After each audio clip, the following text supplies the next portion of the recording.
द्वारकाधीश बनते ही भगवान का प्रथम विवाह हुआ लक्ष्मी स्वरूपा श्री रुक्मिणी जी के साथ में। और भगवान का विवाह सुखदेव जी महाराज बड़े प्रेम से श्रवण कराते हैं कि राजा सीद भीष्म को नाम विदर्भाधिपति महा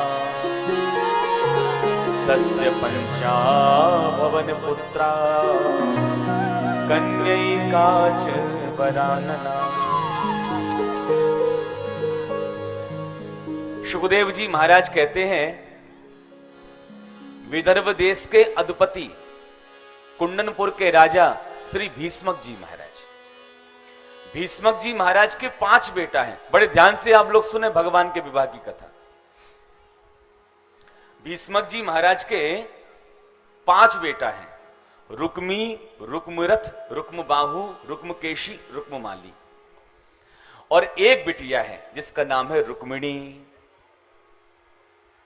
एक बार भीष्मक जी महाराज ने अपने दरबार में बच्चों को बुलाया और कहते, बच्चों मैं अपनी बेटी रुक्मिणी का विवाह द्वारकाधीश कृष्ण से करना चाहता हूं, आपका क्या इसमें मत है? तो 4 बच्चों ने हां कर दिया, एक ने मना कर दिया। पिताजी उस भगोड़े से विवाह करोगे जो लड़ते लड़ते भाग जाता है? मैं अपनी बहन का विवाह करूंगा। और भैया प्रातःकाल रुक्मी गया और शाम को दरबार में आकर कहता है, पिताजी बहन जी की परसों बारात आ रही है। परसों बारात आ रही है भाई? अरे कहां विवाह पक्का करके आया है? तो रुक्मी कहता है, चेदी देश का होने वाला राजा शिशुपाल दमघोष का बेटा इस समय राजकुमार है, मेरा बहुत अच्छा मित्र है। मैंने कह दिया परसों बारात लेकर के आ जाना, मैं अपनी बहन का तुम्हारे साथ विवाह करूंगा। तो परसों वो बारात लेकर के आ जाएगा पिताजी और आप शादी विवाह बंद कर देंगे। भीष्मक जी कहते, बेटा लड़का तो पक्का हो गया है तो बच्चे को पान तो खिला दिया है, सगाई पक्की हो गई ना। रुक्मी कहता, ये पिताजी सगाई वगाई क्या होती है? मुझे नहीं पता। मैंने कह दिया परसों आ जाना, बारात लेकर के वो आ जाएगा। अब सगाई क्या होगी, आप परसों करते रहना। भीष्मक जी विचार करने लगे, बच्चा पक्का नहीं हुआ अभी और बारात भी आ रही है। ठीक है बेटा देखेंगे। जब रुक्मिणी को पता चला कि परसों मेरी बारात आ रही है, क्योंकि नारद आदि संतों ने भगवान के सौंदर्य की इतनी महिमा रुक्मिणी जी के सामने गाई है कि रुक्मिणी जी के हृदय में भगवान का काल्पनिक चित्र अंकित हो गया है। जब रुक्मिणी को पता चला परसों मेरी बारात आ रही है, रोते रोते भाभी जी के पास आई हैं और भाभी जी से कहने लगी, भाभी जी विवाह करूंगी तो मात्र द्वारकाधीश कृष्ण के ही साथ। भाभी जी कहती हैं, बहना रुक्मिणी तू तो उनसे बड़ा प्रेम करती द्वारकाधीश से, लेकिन क्या द्वारकाधीश को पता है तू उससे प्रेम करती है?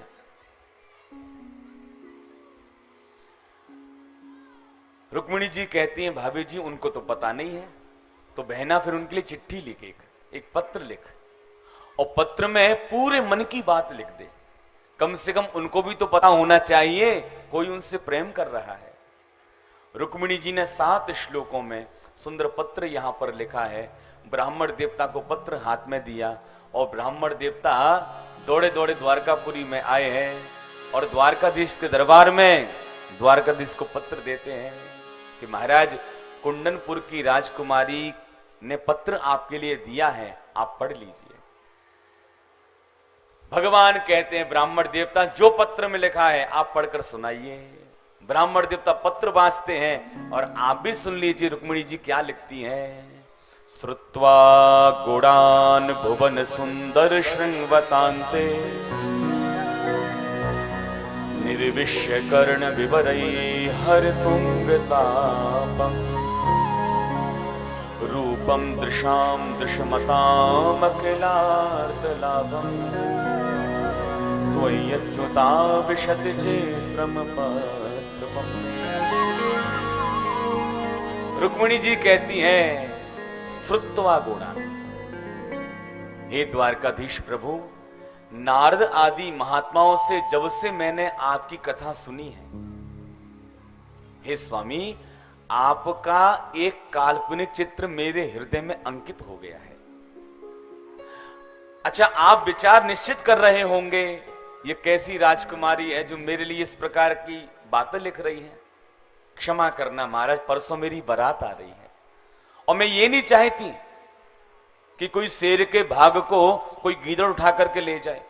इसलिए महाराज, विवाह के एक दिन पहले मैं मंदिर में देवी मैया की पूजा करने के लिए जाऊंगी और महाराज वहां पर कोई नहीं रहता, आप वहां पर आइए, मेरा हरण करके ले जाइए।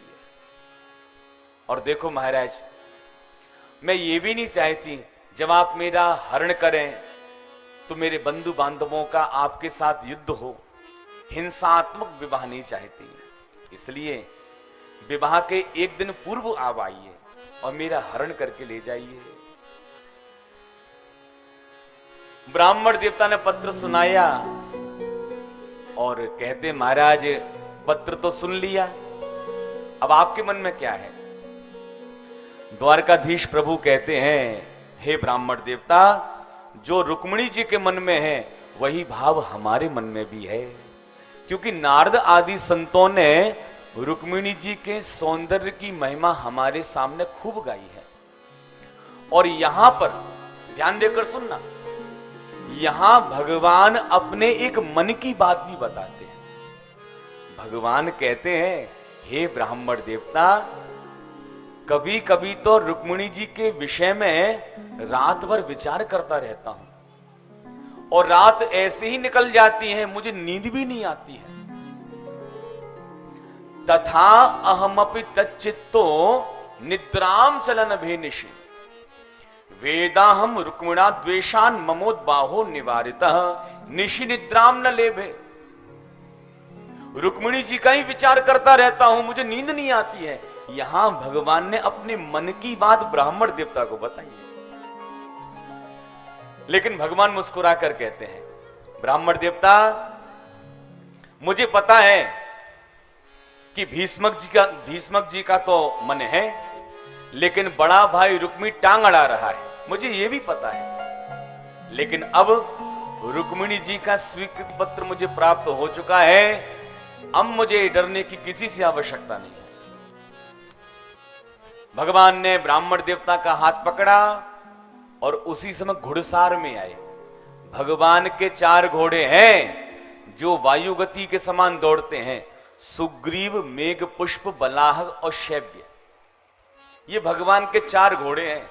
चारों घोड़ों को भगवान ने रथ में लगाया, ब्राह्मण देवता को बिठाया, स्वयं बैठे, चाबुक चलाया, रथ महाराज दौड़ने लग गया है। बलराम जी महाराज ने देखा, भाई सायंकाल का समय, कन्हैया अकेले जा रहे हैं और ये ब्राह्मण देवता भैया रथ में कौन बैठा हुआ है। तब सैनिक कहते, महाराज कुंडनपुर से आए थे पंडित जी महाराज, अब क्या दरबार में चर्चा हुई हमको ये नहीं पता, लेकिन जब निकले हैं तो रथ में बैठकर 9-2-11 ही हो गए। समझ गए बलराम जी महाराज, कुंडनपुर की राजकुमारी का परसों स्वयंवर है और भगवान अकेले गए हैं, इसका मतलब दाल में कुछ काला है। इतने में श्री बलराम जी महाराज ने क्या किया, पूरी नारायणी सेना को साथ लेकर कुंडनपुर की ओर प्रस्थान करते हैं। लेकिन इधर प्रातःकाल हुआ, शिशुपाल अपने बरातियों के साथ में, बैंड बाजों के साथ आ गया कुंडनपुर में।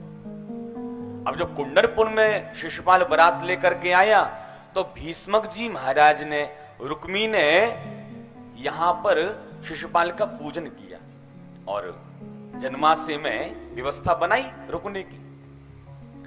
जब रुक्मिणी जी को पता चला कि बारात आ गई, शिशुपाल आ गया दुल्हा बनकर के, लेकिन अभी तक ब्राह्मण देवता नहीं आए तो घबराने लगी है।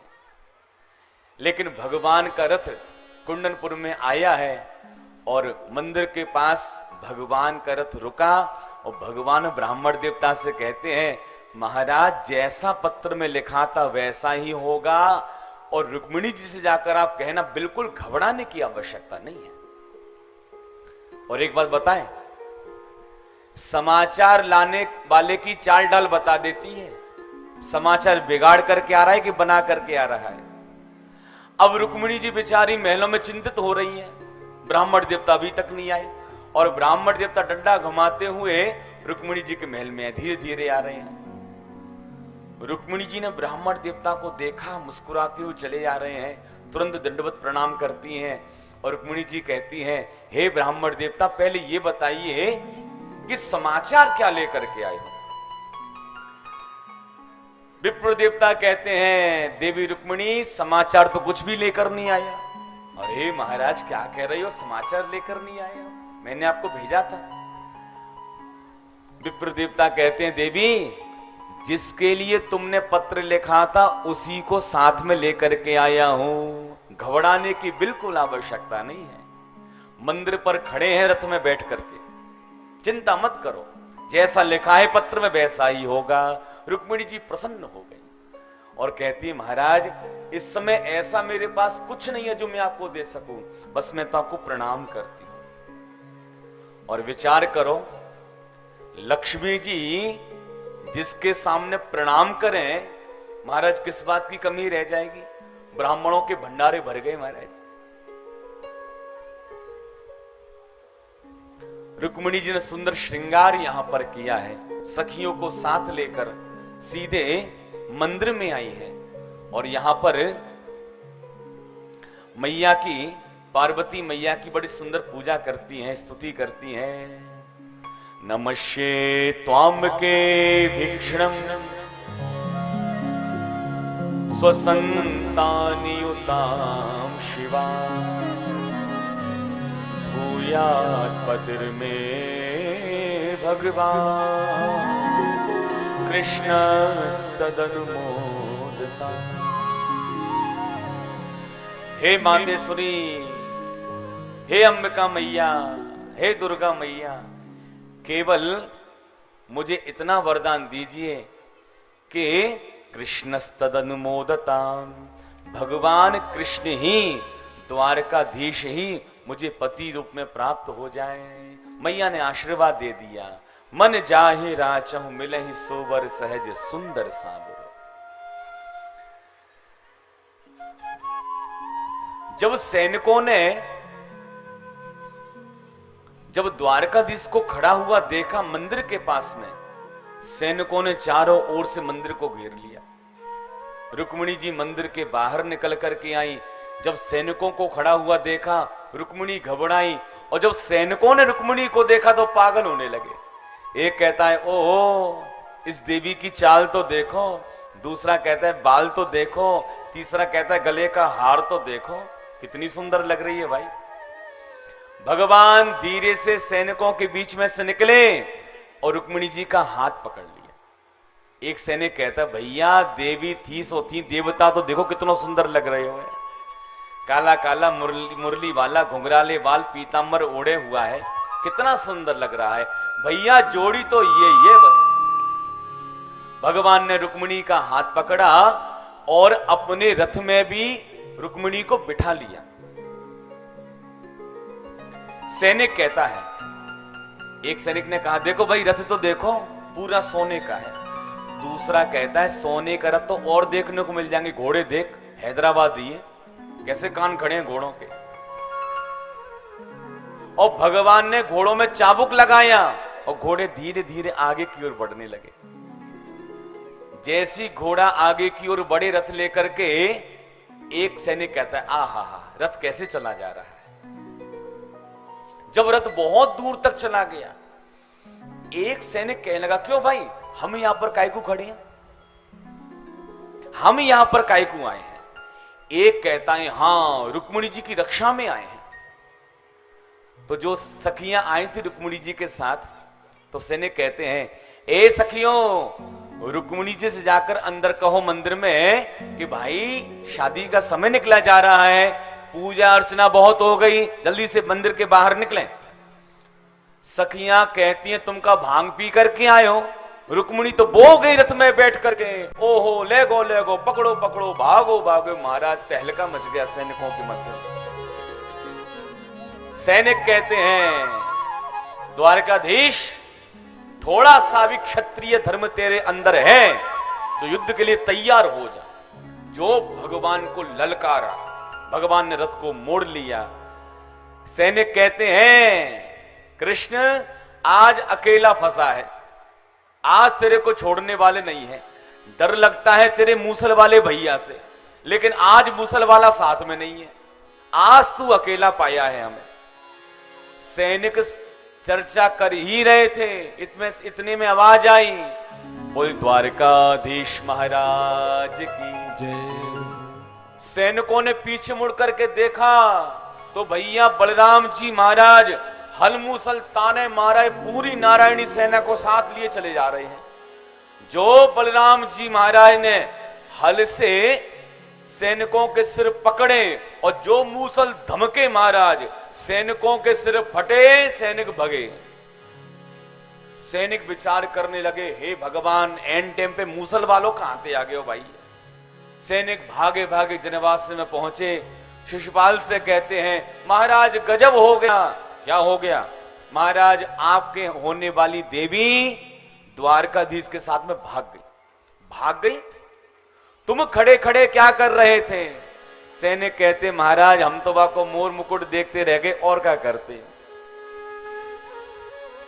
शिशुपाल विचार करने लगा 3 देश की सेना वहां खड़ी है, तब भी द्वारकाधीश रुक्मिणी को लेकर भाग गया। जरासंध की सेना खड़ी है, शिशुपाल की सेना खड़ी है, रुक्मी की सेना खड़ी है। 3 देशों की सेना होने के बाद में भी भगवान रुक्मिणी को लेकर भाग गए। लेकिन जब रुक्मी को पता चला, न जाने महाराज कौन सी शॉर्टकट रास्ते से गया, भगवान का रथ बीच में पकड़ लिया और भगवान से खूब युद्ध यहां पर हुआ। लेकिन भगवान ने जब रुक्मी को मारने का प्रयास किया, रुक्मिणी ने पैर पकड़ लिया और रुक्मिणी कहती महाराज मेरा भाई है तो आपका भी कुछ लगेगा, थोड़ा महाराज रिश्तेदारी का ख्याल कीजिए। भगवान ने रुक्मी को छोड़ा और भगवान पुनः बलराम जी के साथ में रुक्मिणी जी को साथ लेकर द्वारकापुरी में आए हैं। जब द्वारका वासियों को पता चला कि गए थे अकेले ब्राह्मण देवता के साथ और आए हैं देवी जी को साथ लेकर, फिर तुम्हारा घर घर में उत्सव मनने लगे हैं। सब लोग भगवान का विवाह धूमधाम से यहां पर मना रहे हैं।